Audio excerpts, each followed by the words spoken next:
My name is Karen and at 30 years old, my boss said, "You did a great job, Karen. But we're promoting Thomas."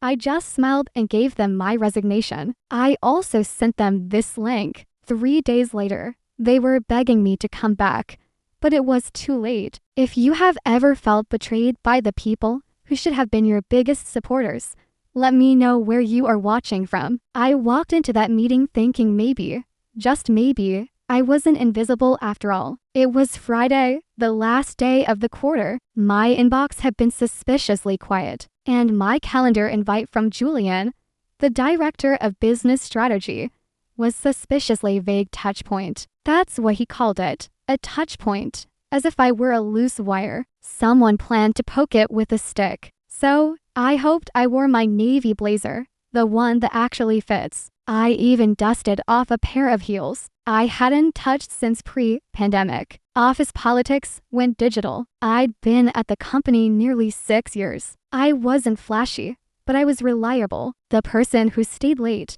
rewrote reports other people butchered and flagged every client on the verge of ghosting us before they actually did. I was the one who tracked subtle changes in client engagement and quietly sent account managers a heads up when someone hadn't replied to a QR invite in 11 days and counting. The one who noticed when their tone got clipped, their questions got vague, or their budgets mysteriously shrank. No one asked me to do it. I just saw it, build tools for it because losing clients hurts worse than tracking the signs. So, yes, I thought the meeting was it. The promotion, the acknowledgement. The moment Julian was already seated when I walked in, hands folded like a wax figure. Lisa from HR was there too, which should have been a clue. But I smiled, sat down, smoothed my skirt like a hopeful idiot. Julian leaned forward, eyebrows lifted like he was delivering a toast. "Karen," he said, "you've done an incredible job this year." And I smiled because of course he started there. "All promotions start with flattery," he continued. "Your insights into client risk have been game-changing." Good. He's leading with results. This is it. Your study and your work has had a clear, measurable impact. I nodded slowly, holding it all in. Not too proud, not too eager. The internal monologue was screaming, "It's finally happening." But I kept my face in that neutral, professional zone. They like the one that says I'm flattered. But no, I desperately need this to feel like the last 5 years weren't a waste. Julian gave Lisa a look. She smiled with her mouth, not her eyes.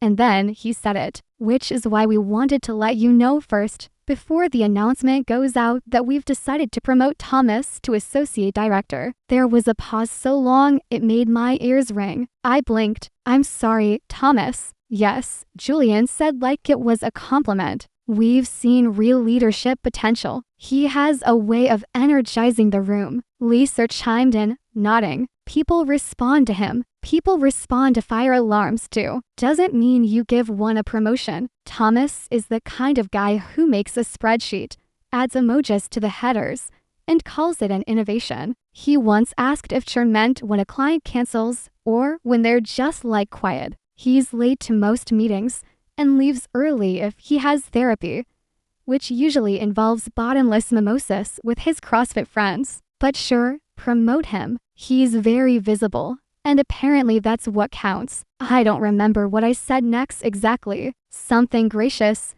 something dead inside. I smiled, nodded, thanked them for the transparency, and walked out on legs that didn't quite feel like mine. I made it all the way back to my desk before it hit me, like a slap across the soul. I built something, not just reports, a whole prototype, a system, one I designed quietly over the last year in the margins of my evenings and weekends. A tool that flagged early signs of client disengagement using behavioral markers and engagement decay curves. I didn't use company data. I didn't touch their servers. It was all mine. A demo built off public models and theoretical client flows. I built it for them. I planned to pitch it this quarter. I had decks. I had a name. I had dreams of integrating it into the team's workflow, showing them that real retention isn't reactive. It's predictive. But no, I stared at my screen, numb, and opened a new document. I didn't throw anything, didn't cry, just started typing subject. Formal resignation effective immediately. The words came faster than I expected. Precise, no dramatic flourish, just clarity. When it was done, I attached a link. The one I'd quietly built with a designer friend. Password protected, clean, professional. A private launch page on it. A 2-minute demo of my platform's results. Not the mechanics, not the engine, just what it could do. Predict retention risk by account, each, communication frequency, issue resolution, velocity, and satisfaction. Proxy indicators, nothing proprietary, just brilliance they never bothered to ask about. I sent the resignation to Julian seeking deleaser.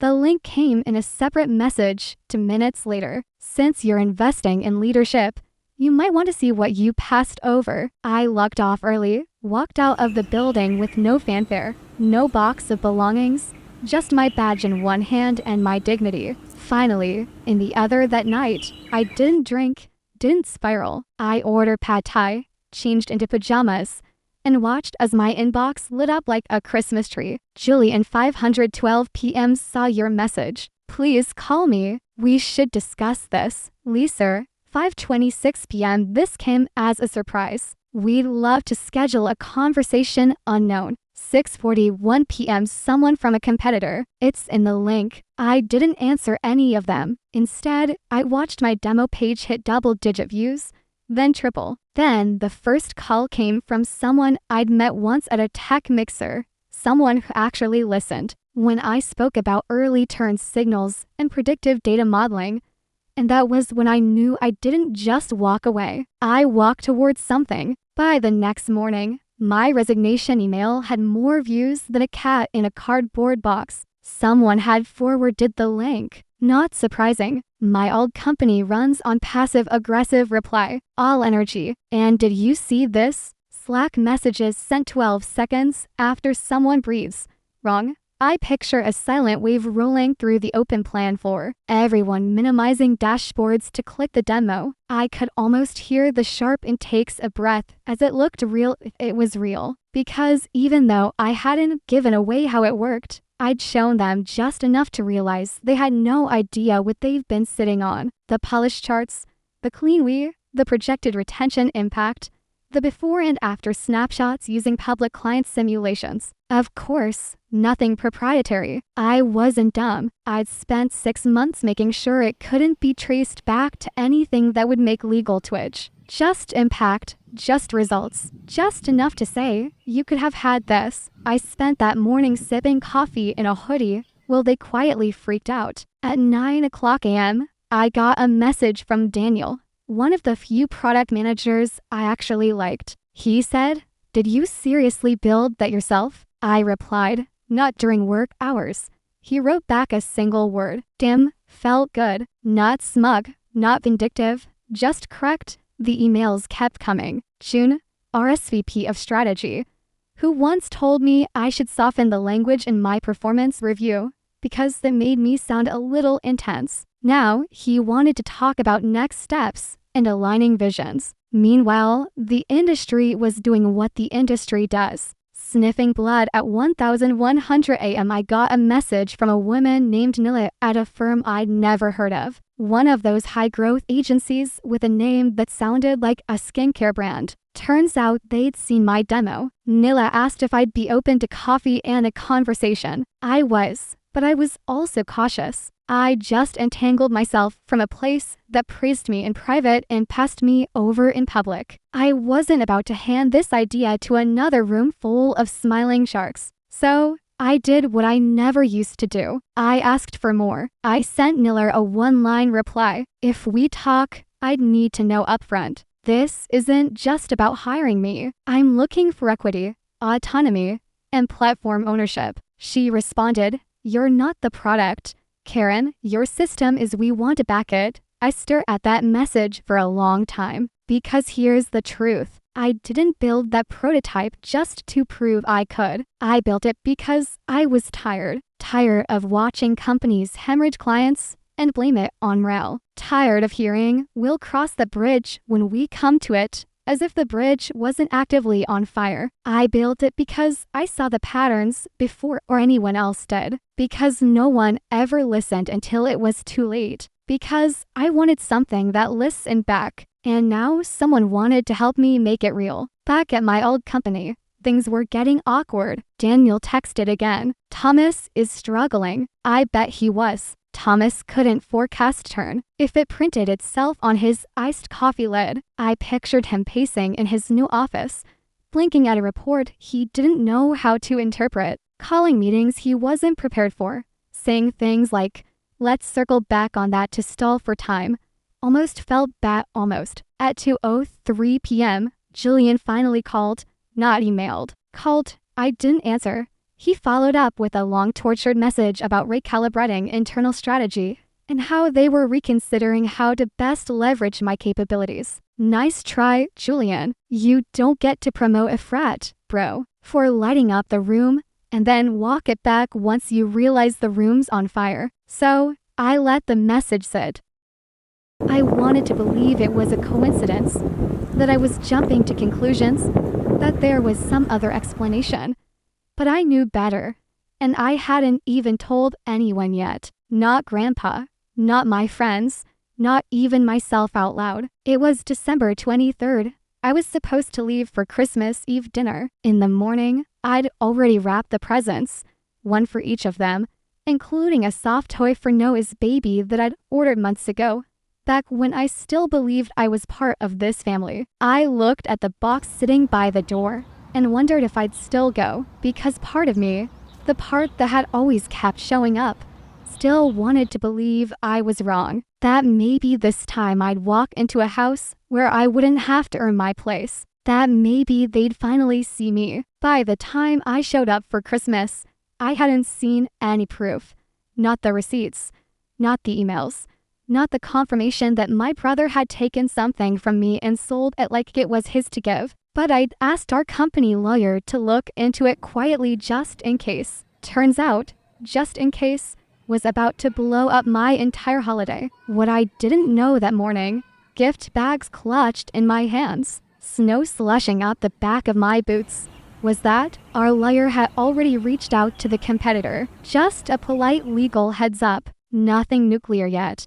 But it didn't stay polite for long because the competitor, as it turns out, took intellectual property theft pretty seriously. They'd reached out to Noah, and Noah, being Noah, didn't call to come clean. He ran to our parents first, wailing about how I was trying to ruin him, how I'd always been jealous, how I'd hacked his business plans and turned it into a legal mess. So when I showed up with hand-picked gifts, real ones, not red-gifted candles or Amazon gift cards, I walked into a storm that had been brewing. Behind my back, "Can't you just disappear?" My mom snapped before I even got both boots off. And my dad, bless his consistently spineless heart, added, "From now on, you are not part of this family." I didn't say a word, just turned, walked back to the car, and drove off with the presents still in the trunk. I ate dinner alone that night. Leftover pad thai and a glass of wine. The wine was okay, the pad thai, not so much. 3 days later, the confirmation came in like a slow-motion car crash. Our lawyer called and didn't even try to soften the blow. Yes, Terry, he downloaded everything source code, internal notes, diagrams, some of it watermarked. He sold the entire package to a competitor for $350,000. I said nothing. She kept talking. He claimed he developed it himself and hired a freelance team to build it. What he didn't know, of course, is that your product is patented in your name. She paused. They're shutting down the project effective immediately, and they're furious. They want their money back plus damages. I thanked her and hung up. Then I sat on the floor of my tiny apartment and stared at the wall for about 10 minutes. I don't remember breathing. Noah had stolen from me. But worse than that, he dragged my name through the dirt to cover it, and our parents had bought it. When the phone rang again, I already knew who it was. "Eleli Anner," she said in the same tone she used when I forgot to send a birthday card to her bridge partner. I heard from Noah. "He's struggling. Struggling. That was the word she used. Not stealing, not lying, struggling. You need to understand, she continued. He was under pressure with the baby, the rent, trying to build a future for his family. I almost laughed. I didn't. And you went and made things worse, she said. You should have come to us instead of involving lawyers. I blinked. You mean instead of protecting the thing I spent years building? I said calmly. That's not the point, she snapped. You always do this. You make everything about you. I hung up. Not in a rage. Not for drama. Just hung up like ending a bad movie halfway through. And then I stopped everything. The monthly payments I'd been sending them to help with their mortgage gone. The quiet Venmo transfers to nowhere when he'd claim his card got blocked again. Done. I didn't send a letter. I didn't make a speech. I just stopped. There is a certain silence that settles in after you stop trying to earn people's love. Not the peaceful kind. Not at first. The kind that rattles. Like a fridge that's just lost power. The quiet reminds you of how loud everything used to be. I let the quiet stay, and I got back to work. 3 days after Christmas, I opened my front door to find my entire family standing on the porch with suitcases. Noah had the nerve to look a night like I'd made them wait too long. My mom had that brutal smile she used when trying to appear reasonable for the neighbors. And my dad, while he was holding a crock-pot, which I guess was his idea of a peace offering, just for a few days. Mom said breezily, stepping forward like this was a hotel. Check in. The house is being remodeled, you know, to get it ready to sell. I blinked. You're selling the house. She nodded like I should be proud. We've got a staging company coming in. Fresh paint, new fixtures, that sort of thing. We can't stay there while they work. Obviously, it's chaos. Noah rolled his eyes. It's literally your fault we have to do this. And we thought Mom continued ignoring him. It just made sense to come here. You've got space and well, you owe your family. She didn't even ask. He just walked in. Dad followed, still clutching the crockpot. Noah brought up the rear, muttering something about needing Wi-Fi. I stood frozen, watching them scatter into my living room like they belonged. You can't be serious, I finally said. Noah plopped onto my couch. You ruined everything, Terry. This is the least you can do. I felt like something snapped inside. Not the dramatic throw of vase kind of snap, just clarity. I turned to my mom. You've spent my whole life making excuses for him. Every mistake, every lie, every time he burned something down. You found a way to blame someone else, usually me. He stiffened. You didn't protect him, I said quietly. You enabled him. Her mouth opened, then shut again. The kind of silence that only comes when someone's never had to answer for anything. I stepped outside, pulled out my phone, and called security. They were out in 10 minutes. No cuffs, no yelling, just a polite but firm escort out of my apartment. My mom sputtered the whole time. My dad looked embarrassed. Noah accused me of letting strangers manhandle his baby's stuff. The baby wasn't even there. Neither was Noah's wife. Made me wonder if they are still together. When the door clicked shut behind them, I let out a breath I hadn't realized I was holding. That was the last time I saw them in person. Months passed. Word eventually reached me through the grapevine. They'd sold the house, used the money to repay the competitor and avoid criminal charges for Noah. I'm sure my parents called it a family sacrifice. I call it enabling. They did it and it cost them everything. They moved in to rent it. Noah's wife left him soon after. I heard it wasn't just the lawsuit. She found messages from his little solo vacation, messages he'd forgotten to delete. I didn't smile when I heard that, but I didn't cry either. One afternoon in early spring, I got a call from Grandpa's lawyer. My grandfather was still alive, sharp as ever. He was 96 and still insisted on mowing his own lawn, though the neighborhood high kept warning him. Terry, the lawyer said, your grandfather asked me to inform you that he has updated his will. Everything will now go to you. I blinked. Everything. Everything. I wonder if my parents were counting on that inheritance when they decided to sell their house to pay off Noah's debt. I'm sure they were. It almost made me feel sorry for them. Almost. I think my grandfather was the only one who ever really saw me when I was 9 and learning to code. He was the one who gave me his old laptop and said, "Build something. Not be careful. Not go play outside. Built." He saw what my parents refused to. Apparently, he's still dead. A few weeks later, I was sitting on my new balcony, small sunny mine, when my phone rang. The caller ID made my stomach twist. Noah's ex-wife. I let it ring once, twice. Then I answered. "Hey," she said. "I'm not calling for money." I laughed short and sharp. "That's a first. I wanted you to know I left him for good. I found out what he did, all of it. And I'm sorry I didn't say anything. I don't expect anything from you," she continued. "I just wanted to say if you ever want to be in the baby's life, I'd really like that it hit harder than I expected. Not the offer. The fact that she wasn't asking for anything, just opening a door. I'll think about it," I said, and I meant it. When I hung up, I walked back inside and looked at the wall in my office. On one side, the original patent confirmation. Next to it, a photo of my grandfather and me, both squinting into the sun. Wires and tools spread across the kitchen table. Below that, one more thing, a note. "You will build what no one sees today." And I did. Thank you for listening. What did you think about this story? Did Terry do the right thing by walking away? Or should she have handled things differently? Let me know in the comments below.